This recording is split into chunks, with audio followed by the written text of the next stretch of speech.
Praise the lord. దేవుని ఘనమైన నామానికి మహిమ కలుగునుగాక. ఈ సమయంలో ఈ ఉదయకాల సమయంలో దేవుని యొక్క వాక్యాన్ని మనం ధ్యానం చేసుకుందాం.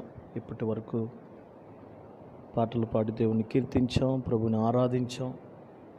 ఈ యొక్క పునరుద్ధానపు దినాన్ని బట్టి దేవుని యొక్క సన్నిధిలో ఆయన స్తుతించి గణపరిచాం. మంచిది.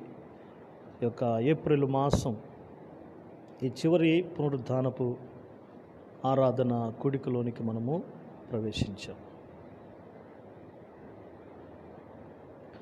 అయితే ఈ దినం దేవుని యొక్క పరిశుద్ధాత్మ యొక్క తలంపును బట్టి ప్రభు ఇచ్చినటువంటి ఒక లేఖన భాగాన్ని మనం చదువుకొని మరి ధ్యానం చేసుకుందాం. అందరూ కూడా శ్రద్ధ కలిగి మాటలు ఆలకించాలని దేవుని యొక్క సేవకునిగా ప్రభు పేరట తెలియచేస్తూ ఉన్నాను. బైబిల్ గ్రంథంలో యోహాను సువార్త 16వ అధ్యాయము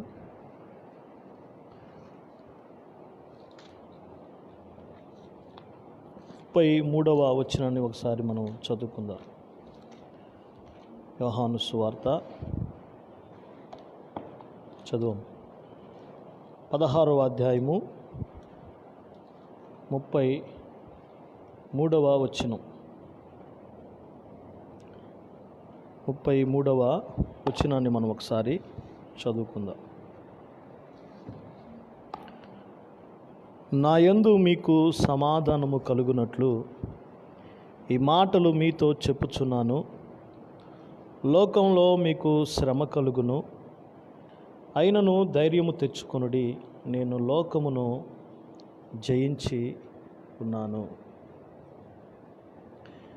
ఈ మాటలు ప్రభు అయినటువంటి యేసుక్రీస్తు స్వయాన తన శిష్యులతో మాట్లాడుతూ ఉన్నటువంటి మాటలు. ఏమని చెబుతున్నాడంటే, నా యందు మీకు సమాధానము కలుగునట్లుగా ఈ మాటలు మీతో చెప్పుచున్నాను.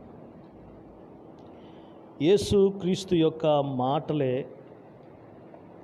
సమాధానకరమైనటువంటి మాటలై ఉన్నవి. యేసయ్య మాట్లాడుతూ ఉండగానే ఆనాడు అనేక మంది ఆదరించబడ్డారు. స్వస్థత, ఆరోగ్యము, సంతోషము, సమాధానము ఆయన నోటి మాట వలన నేటికి మనమందరం కూడా బ్రతుకుచున్నాం, చలించుచున్నాం. అందుకే ఆది యందు వాక్యం ఉండెను, ఆ వాక్యము ఏమైంది? ఆ వాక్యమే దేవుడై ఉండెను. ఆ వాక్యమే శరీరధారిగా ఈ లోకానికి కృపా సత్య సంపూర్ణుడుగా దిగి వచ్చెను. ఆ వాక్యమే ప్రభువైన యేసు క్రీస్తు. హల్లెలూయా. చూడండి, యేసు క్రీస్తు ప్రభువారు ఆయన చనిపోయే ముందుగా తన శిష్యులతో చెబుతున్నటువంటి మాటలు. ఆయన మరణించి తిరిగి లేచి ఆరోహణమై వెళ్ళిపోతాడు. ఆ సంగతి ప్రభువుకు తెలుసు. మరణిస్తాడు, మరణాన్ని గెలిచి ఆయన మరణమును జయించి మరలా తిరిగి లేచి ఆరోహణమై వెళ్ళిపోతాడు. అది ప్రభువుకు తెలుసు. ఆయన సిలువ వేయబడతాడు, ఆయన ఘోరంగా హింసించబడతాడు. ప్రభువుకు తెలుసు. ఆ శ్రమలలో, ఆ కలవరాలలో శిష్యులందరూ కూడా చెదిరిపోతారని, ఆ తర్వాత వారి జీవితాలు అనేక శ్రమలు, కష్టాలు ప్రభు నిమిత్తమై వస్తాయని ప్రభుకు తెలిసి ముందుగానే వారిని ధైర్యపరుస్తూ ఉన్నాడు. ఏమనో తెలుసా? నా యందు మీకు సమాధానము కలుగునట్లుగా ఈ మాటలు మీతో చెప్పుచున్నాను. సమాధానము కలిగే మాటలు మీతో చెప్పుతున్నాను. జాగ్రత్తగా వినండి. ఇదిగో, లోకములో మీకు శ్రమ కలుగును. ఏం కలిగిద్దంట? లోకంలో మీకు శ్రమ కలుగును, అయినను ధైర్యము తెచ్చుకొనుడి, నేను లోకమును జయించి ఉన్నాను. హల్లెలూయా. చూడండి, ఒక ఒక ఆదరణకరమైనటువంటి మాట ప్రభు చెబుతున్నాడు. లోకంలో మనకి శ్రమ కలుగుతుంది, లోకంలో మనకి నిందలు వస్తాయి, లోకంలో మనకి కష్టాలు వస్తాయి. నీతి నిమిత్తము మనం బ్రతుకుచున్నప్పుడు, సత్యము కొరకు మనం జీవిస్తూ ఉన్నప్పుడు, ఇదిగో మన జీవితాల్లో ఆటుపోటులు ఉంటాయి, గాలి తుఫానులు వస్తాయి. అయితే సమాధానకరమైనటువంటి మాటలు మన యందు ఉన్నప్పుడంట మనము ధైర్యముగా నిలబడతాము, ఆ శ్రమను మనం ఎదుర్కొంటాము. దేవుని యొక్క గొప్ప విజయము మన పక్షముగా నిలబడి మనము మరి సమాధానకరమైనటువంటి కృపలో సాగిపోతాం. హల్లెలూయా. లోకములో మీకు శ్రమ కలుగును, అయినను ధైర్యం తెచ్చుకొనుడి, నేను లోకమును జయించి ఉన్నాను. మన దేవుడు లోకమును జయించి ఉన్నాడు. అందుకే మొదటి యోహాను మరి యోహాను రాసినటువంటి పత్రిక మొదటి యోహాను 4వ అధ్యాయము 4వ వచనం చూస్తే, మీలో ఉన్నవాడు లోకంలో ఉన్నవాని కంటే గొప్పవాడు. ఎవరు చెప్పండి? మీలో ఉన్నవాడు.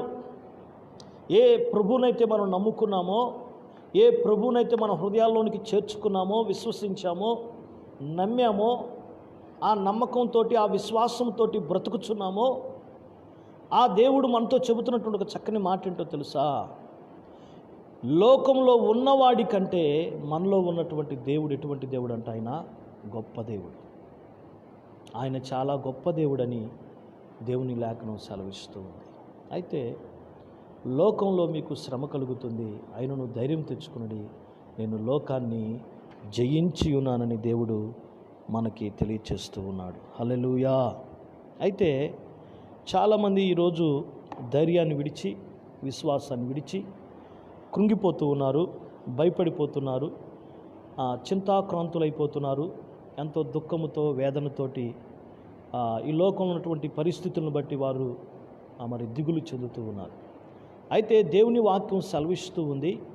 సామెతల గ్రంథము 29వ అధ్యాయము 25వ వచనం ఒకసారి మనం గమనించినట్లయితే, సామెతల గ్రంథము 29వ అధ్యాయము 25వ వచనాన్ని మనం ఒకసారి గమనించినట్లయితే, భయపడుట వలన మనుష్యులకు ఉరి వచ్చును.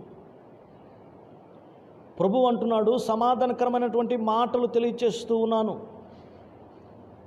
లోకంలో మీకు శ్రమ కలుగుతుంది, మీరు ధైర్యం తెచ్చుకొనుడి, ఎందుకంటే నేను లోకాన్ని జయించి ఉన్నాను అని చెబుతూ ఉన్నాడు.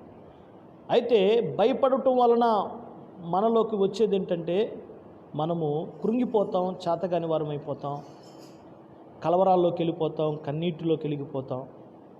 భయపడటం వలన మనుషునికి మరణం వస్తుందని, ఉరి వస్తుందని దేవుని లేఖనం సెలవిస్తూ ఉంది.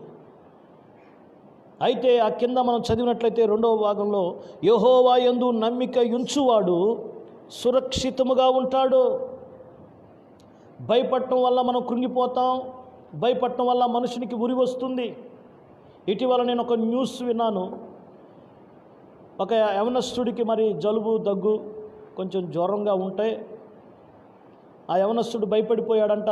అయ్యో, ఇక నాకు కరోనా వచ్చేసిందేమో, ఈ వ్యాధి గుండా నన్నే కాక నా కుటుంబాన్ని కూడా అంటరాని వారిగా చూస్తారు. తనకు తాను డిప్రెషన్లోకి వెళ్ళిపోయి, తనకు తాను భయపడిపోయి, కలవరంలోకి వెళ్ళిపోయి, తాను దూరంగా వెళ్ళిపోయి అంట ఆత్మహత్య చేసుకొని, ఉరి వేసుకొని చనిపోయాడంట. చూడండి, ఆ సందర్భాన్ని విన్నప్పుడు, ఆ న్యూస్, ఆ వార్త నాకు తెలిసినప్పుడు నేను ఎంతగానో చాలా బాధపడ్డాను. ఈరోజు కూడా చాలామంది భయపడిపోతూ ఉన్నారు, కృంగిన స్థితిలో ఉన్నారు, చింతతో ఉన్నారు, ఆవేదనతో ఉన్నారు. అనేక రకమైన ప్రతికూలమైన పరిస్థితుల్లో మనం బంధించబడ్డాం. అయితే దేవుని వాక్యం సెలవిస్తుంది. కీర్తనలో 146వ కీర్తన 7వ వచనం చూస్తే, యెహోవా బంధించబడిన వారిని విడుదల చేయును. హల్లెలూయా. బంధకాల్లో ఉన్నవారికి దేవుడు విడుదలనిచ్చే దేవుడుగా ఉన్నాడు. మన దేవుడు సంరక్షించే దేవుడుగా ఉన్నాడు, కాపాడే దేవుడుగా ఉన్నాడు, విడుదల పరిచే దేవుడుగా ఉన్నాడు, మన తోడయుండి మనల్ని నడిపించే దేవుడుగా ఉన్నాడు. యెహోవా యందు నమ్మిక ఉంచువారంట సురక్షితముగా ఉంటారు.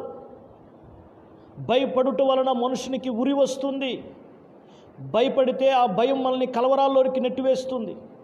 ఆ కలవరాల్లోనికి వెళ్ళిపోతాం, కన్నిటిలోకి వెళ్ళిపోతాం, చింతాక్రాంతం అయిపోతాం, చేతగాని వారం అయిపోతాం. శ్రమ దినమున నీవు కృంగిపోతే, శ్రమ వచ్చినప్పుడు, ఒక కష్టం వచ్చినప్పుడు, ఒక రోగం వచ్చినప్పుడు, ఇదిగో మరి అనేక రకమైనటువంటి ప్రతికూలమైన పరిస్థితులు గాలి వాన వలె తుఫాను వలె కొట్టినప్పుడు మనము మన విశ్వాసాన్ని విడిచిపెట్టకూడదు, మనం కృంగిపోకూడదు. కానీ యెహోవాను బట్టి మనము ధైర్యము తెచ్చుకోవాలని దేవుని వాక్యం సెలవిస్తుంది. దావీదు అంటున్నాడు, నేను యెహోవాను బట్టి ధైర్యము తెచ్చుకున్నాను. హల్లెలూయా. యెహోవాను బట్టి మనము ధైర్యం తెచ్చుకోవాలి. చూడండి, కీర్తనల గ్రంథంలో మనం చూస్తే ఒక చక్కని మాట ఉంది. 78వ కీర్తన 53వ వచనం ఒకసారి మనం ధ్యానం చేసుకుందాం. 78వ కీర్తన భక్తుడైనటువంటి దావీదు రాసినటువంటి కీర్తనల గ్రంథం మనం చూసినట్లయితే 78వ కీర్తన 53వ వచనాన్ని, ఆ చరణాన్ని ఒకసారి మనం జ్ఞాపకం చేసుకుందాం. వారు భయపడకుండా ఆయన వారిని సురక్షితముగా నడిపించెను. చూడండి, వారు భయపడకుండా ఆయన వారిని సురక్షితముగా నడిపించెను. ఎవరిని? ఆయన రక్తములో కడగబడినటువంటి ఇశ్రాయేలు ప్రజలను గురించి ప్రభువు మాట్లాడుతూ ఉన్నాడు. వారిని దేవుడు ఎలా నడిపించాడో, ఐగుప్తు చెరలో నుండి విడిపించిన తర్వాత గొర్రెపిల్ల యొక్క రక్తము ద్వారా వారిని విమోచించి, ఎర్ర సముద్రాన్ని దేవుడు పాయలు చేసి ఆ ఆరిన నేలపైన వారిని నడిపించినటువంటి దేవుడు ఆ అరణ్యములో వారికి తోడై ఉండి 40 సంవత్సరాలు రాత్రి పగలు ప్రభు వారితో ఉండి నడిపించినటువంటి విధానాన్ని బట్టి ఇదిగో దేవుడు అక్కడ చెబుతూ ఉన్నటువంటి మాటలు చూడండి. వారు భయపడకుండా ఆయన వారిని సురక్షితముగా నడిపించెను, వారి శత్రువులను సముద్రములో ముంచివేసెను, తాను ప్రతిష్ఠించిన సరిహద్దునొద్దకు, తన దక్షిణ హస్తము సంపాదించిన ఈ పర్వతమునొద్దకు ఆయన వారిని రప్పింపజేసెను. హల్లెలూయా. రప్పింపజేసి ఎలా నడిపించాడో పైన 52 మరి వచ్చిన మనం గమనించినట్లయితే, అయితే గొర్రెల వలె ఆయన తన ప్రజలను తోడుకొని పోయెను. ఒకడు మందను నడిపించినట్లుగా అరణ్యములో ఆయన వారిని నడిపించెను. ఒక గొర్రెల మందని ఒక కాపరి ఎలా నడిపిస్తాడో, ఎలా ఆ మందను కాస్తాడో, పచ్చిక యొద్దకు నడిపిస్తాడో, శాంతికరమైన జలముల యొద్దకు నడిపిస్తాడో, వాటిని ఎంత చక్కగా మరి శ్రద్ధ కలిగి నడిపిస్తాడో, దేవుడు కూడా గొర్రెల మందను ఒక కాపరి నడిపించినట్లుగా ఇశ్రాయేలు ప్రజల్ని నడిపించాడు. వారికి భయము లేకుండా నడిపించాడు. హల్లెలూయా. ఎలా నడిపించాడంట? వారు భయపడకుండానట్లుగా వారిని సురక్షితముగా దేవుడు నడిపించాడు. ఆ దేవుడు నేటికి కూడా సజీవుడిగా ఉన్నాడు. హల్లెలూయా. భయపడటం వల్ల మనకి మరి మనుషులకు ఉరి వస్తుంది, మరణం వస్తుంది, కృంగిపోతాం, మన పరిస్థితుల్లో చిక్కుకుంటాం, బంధించబడిన స్థితిలోకి మనం వెళ్ళిపోతాం, డిప్రెషన్లోకి వెళ్ళిపోతాం. నీ దేవుడు చేతగానివాడైతే నీవు కృంగిపోవాలి. నీ దేవుడు మరణము నీ గెలిచినటువంటి దేవుడు, ఆయన సజీవుడైనటువంటి దేవుడు. ఇదిగో నేను మృతుడునైతిని కానీ యుగ యుగములకు నేను సజీవుడినై ఉన్నాను, సజీవుడినై ఉన్నాను. ఆయన మనల్ని నడిపించే దేవుడుగా ఉన్నాడు. నడిపిస్తాడు నా దేవుడు, శ్రమలోనైనా నన్ను విడువాడు. నడిపిస్తాడు నా దేవుడు, శ్రమలోనైనా నన్ను విడువాడు. అడుగులు తడబడిన, అలసట పైబడిన, అడుగులు తడబడిన, అలసట పైబడిన, వెన్ను పట్టి వెన్ను తట్టి చక్కని ఆలోచన చెప్పి, చేయి పట్టి వెన్ను తట్టి చక్కని ఆలోచన చెప్పి, నడిపిస్తాడు నా దేవుడు, శ్రమలోనైనా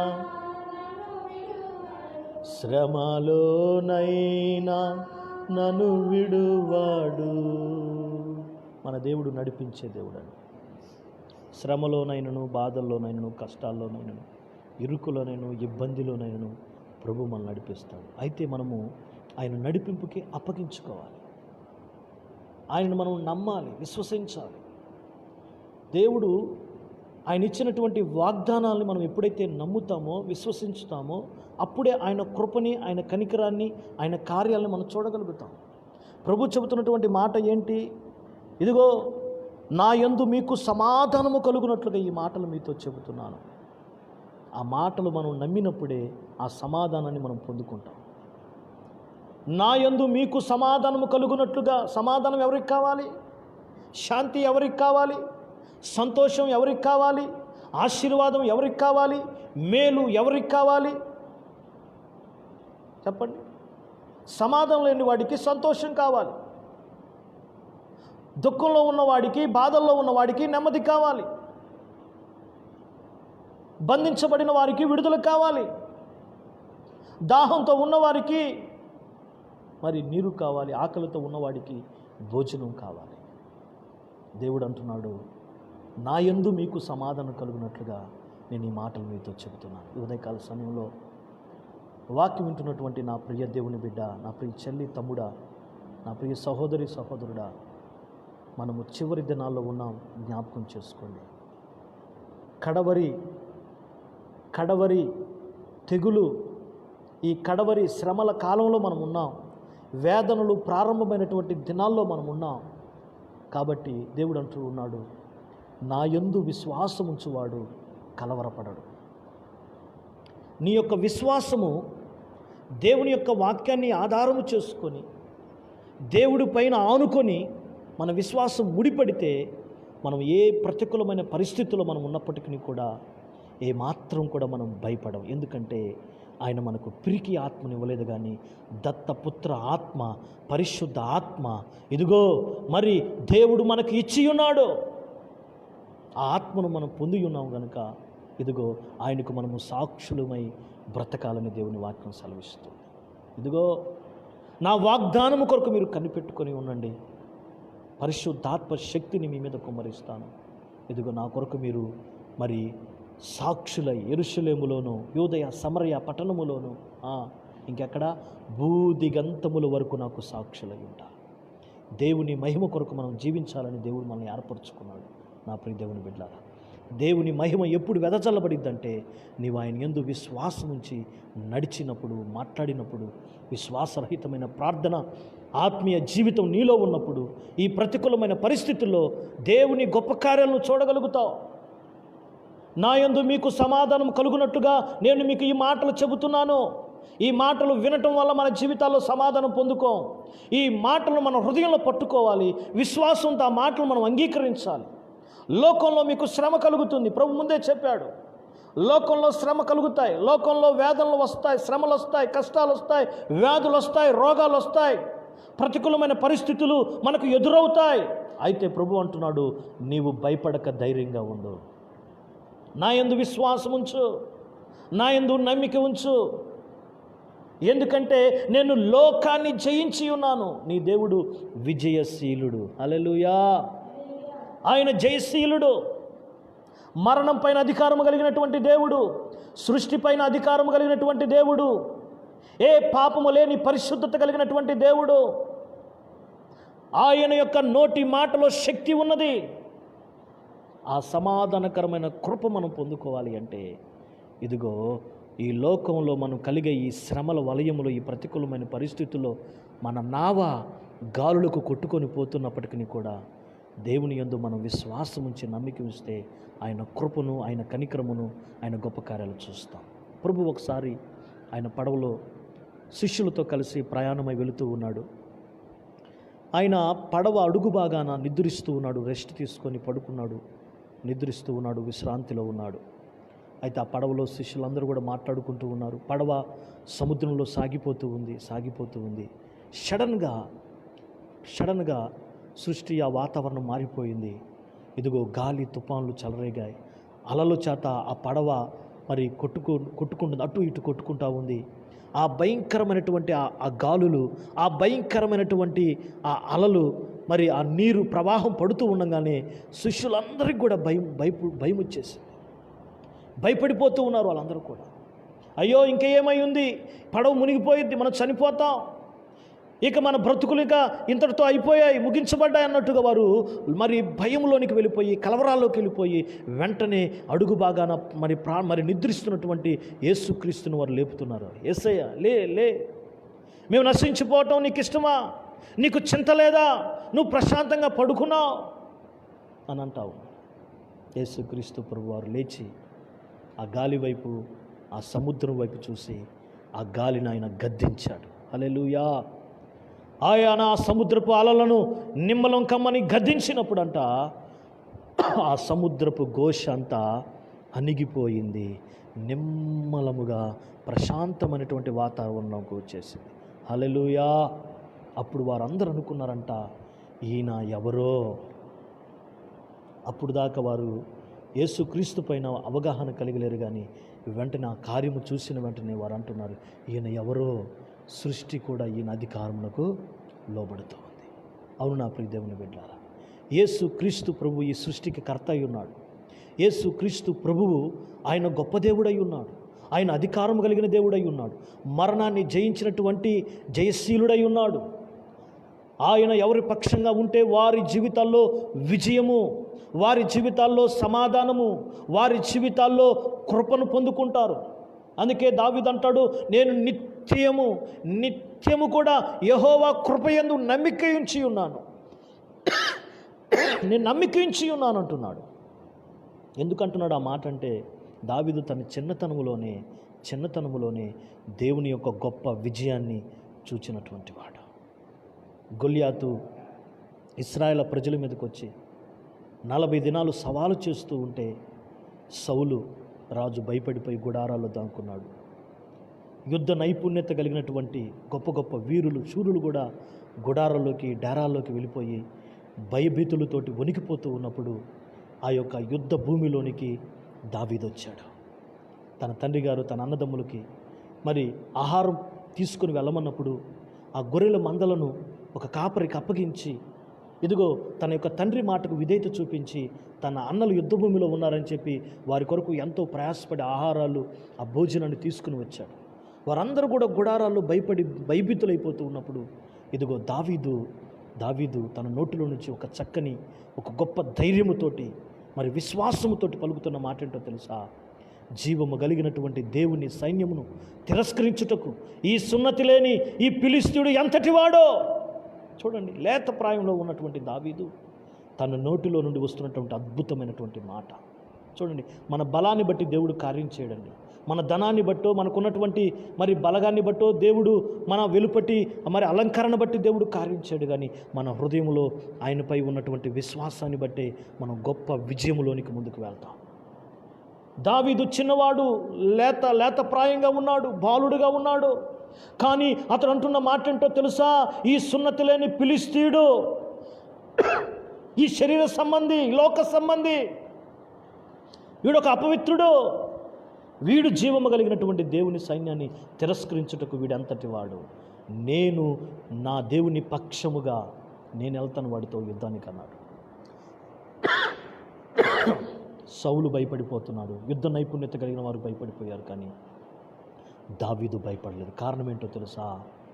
దావీదు యెహోవా యందు నమ్మిక ఉంచినటువంటి వాడు. హల్లెలూయా.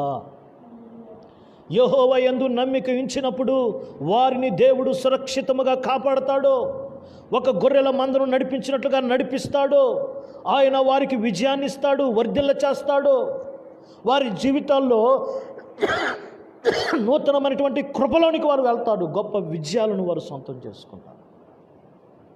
దావీదు వెళ్ళాడండి యుద్ధభూమిలోకి. దేవుడు అఖండమైన విజయాన్ని ఇచ్చాడు. ఒక్క షాట్ అంతే, గొలియాతు పడిపోయాడు అంతే. గొలియాతు తాను తెచ్చుకున్నట్టు తన ఆయుధముల చేతనే, తన కత్తి చేతనే గొలియాతుని తన తలను హతమార్చి తెగనెరికి ఆ యొక్క తలను చేత పట్టుకొని యెరూషలేము వీధుల్లోకి వస్తూ ఉంటే దేవుని మహిమ ఆకాశమును కంటింది. హల్లెలూయా, హల్లెలూయా. దేవుని మహిమ వెదజల్లబడింది. మన దేవుడు గొప్ప దేవుడు.